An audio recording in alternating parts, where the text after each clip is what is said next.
TikTok နဲ့ social media ပေါ်မှာညသကောင်ရန်ချိန်ကားလမ်းမတွေမှာတယောက်တည်းကပြနေတတ်တဲ့မိန်းမကြီးတယောက်ရဲ့ video file တွေကိုတော်များကြည့်ဦးကြမှာပါဒီမိန်းမကြီးကိုတော့ Sabian Dancing Lady လို့ခေါ်ပါတယ်အားလုံးပဲမင်္ဂလာပါ Q&A တိတ်မှာကျွန်တော်ကြိုဆိုလိုက်ပါတယ်ကျွန်တော်ကဇာဗန်ကြီးဒီဗီဒီယိုမှာတော့ကျွန်တော် YouTube comment တစ်ခုကSabian Dancing Lady အကြောင်းပြောပြပါဆိုတော့ဗောနော်လာမှတ်ထားတဲ့အတွက်ကြောင့်ကျွန်တော်ဒီဗီဒီယိုကိုလုပ်လိုက်ခြင်းဖြစ်ပါတယ်ဒီဗီဒီယိုထဲမှာတော့ဒီ Sabian Dancing Lady နဲ့ပတ်သက်တဲ့များကိုကျွန်တော်သိတဲ့တော့ပြောပြပေးသွားပါမယ်ဗီဒီယိုမဆိုင်ကမှာတော့ထိုးတဲ့တိုင်းမှာကျွန်တော် Q&A တိတ်မှာ YouTube channel လေးကို subscribe လုပ်လိုက် subscribe လုပ်ပေးခဲ့ပါဘေးနားတွေပဲခေါင်းလုံးတွေလည်းနှိပ်ပေးခဲ့ပါပြီးတော့ဒီဗီဒီယိုလေးကိုလည်းပြန်ခံပြီးတော့ကြည့်ပေးခြင်းဖြင့်ကိုရင်ပေးကြဖို့တောင်းဆိုချင်ပါတယ်စနိုင်အောင်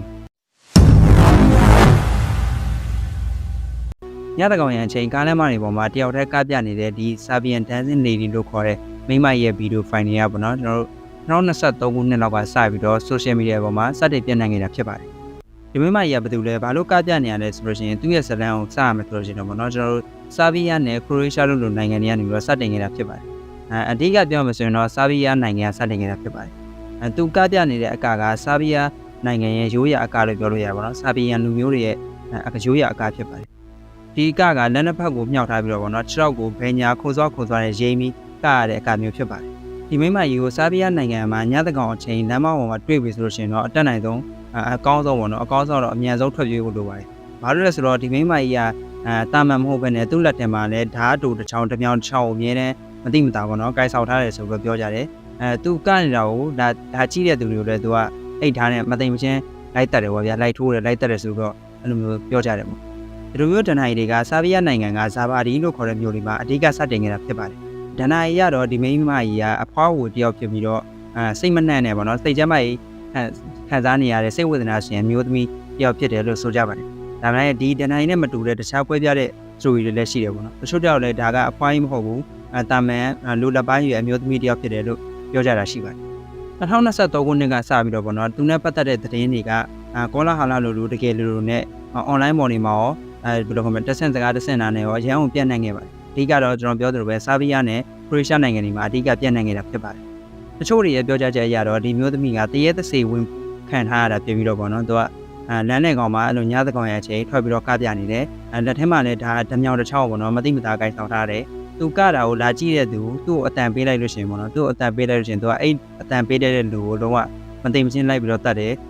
်လွတ်တဲ့လူလည်းမရှိဘူးပေါ့နော်သူတတ်တာကိုခံရတယ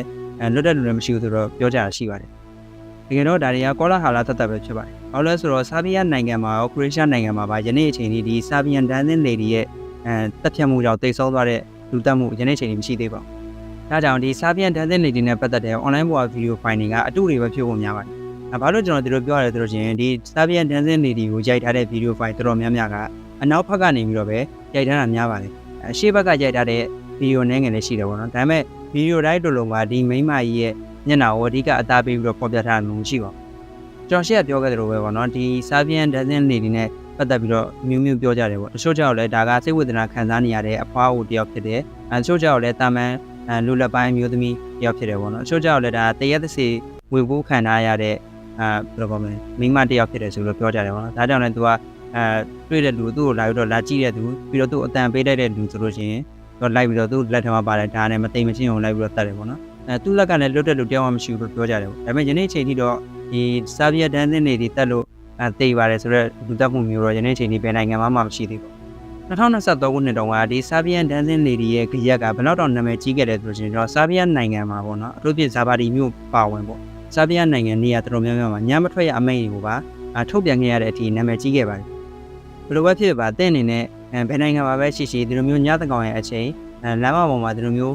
Sabian လူမျိုးတွေရဲ့ပေါ့နော်ရိုးရာအကောက်ကိုတယောက်တည်းကပြနေတဲ့မိန်းမတယောက်ကိုတွေ့မယ်ဆိုရင်တော့ဝေးရရှောင်တာကောင်းဆုံးပါပဲသွားလည်းမကြည့်နဲ့လှမ်းလည်းမနှုတ်ဆက်ပါနဲ့ဟောလည်းမခေါ်ပါနဲ့ဟုတ်ကဲ့ပါကျွန်တော်ခုပြပြပေးခဲ့တာကတော့ညသကောင်ရဲ့အချိန်လမ်းမတွေပေါ်မှာပေါ့နော်တယောက်တည်း Sabian လူမျိုးတွေရဲ့ရိုးရာအကောက်ကိုကပြနေတတ်တဲ့မိန်းမကြီးပေါ့နော် Sabian Dancing Lady လို့ခေါ်တဲ့မိန်းမကြီးအကြောင်းပဲဖြစ်ပါတယ်ဒီအကြောင်းနဲ့ပတ်သက်ပြီးပရိသတ်ရဲ့ထင်မြင်ချက်ကိုလည်းအောက်က comment မှာဝင်ရောက်ရေးသားသွားလို့ရပါတယ်ဒီ Sabian Dancing Lady ကတကယ်အစ်စ်လားဒါမှမဟုတ်ဘယ်လိုခေါ်မလဲTikToker တွေ YouTuber တွေဖန်တီးထားတဲ့ content တစ်ခုပဲလားပေါ့နော်ဒါမှမဟုတ်ဒါစိတ်ကူးရင် story တက်ပဲလားဘယ်လိုမြင်လဲပေါ့ပရိသတ်တို့ထင်မြင်ချက်ကိုလည်းအောက်က comment မှာမရောက်ဆွေးနွေးညှိနှိုင်းသွားလို့ရပါတယ်နောက်ထပ်ဗီဒီယိုလုပ်သိချင်တဲ့အကြောင်းအရာနောက်ထပ်သိချင်တဲ့အကြောင်းအရာရှိလို့ရှိရင်လည်းအောက်က comment မှာဝင်ရောက်ရေးသားသွားနိုင်ပါတယ်ကျွန်တော်တက်နိုင်တဲ့ research လုပ်ပြီးတော့ဗီဒီယိုတစ်ပုဒ်ပြအောင်ဖန်တီးပေးသွားပါမယ်ဗီဒီယိုလေးကိုဆုံးကြည့်ပေးကြလို့ကျေးဇူးတင်ပါတယ် နောက်တဲ့စိတ်ဝင်စားဖို့ကောင်းတဲ့အကြောင်းအရာတွေကြောက်စရာကောင်းတဲ့အကြောင်းအရာတွေလည်း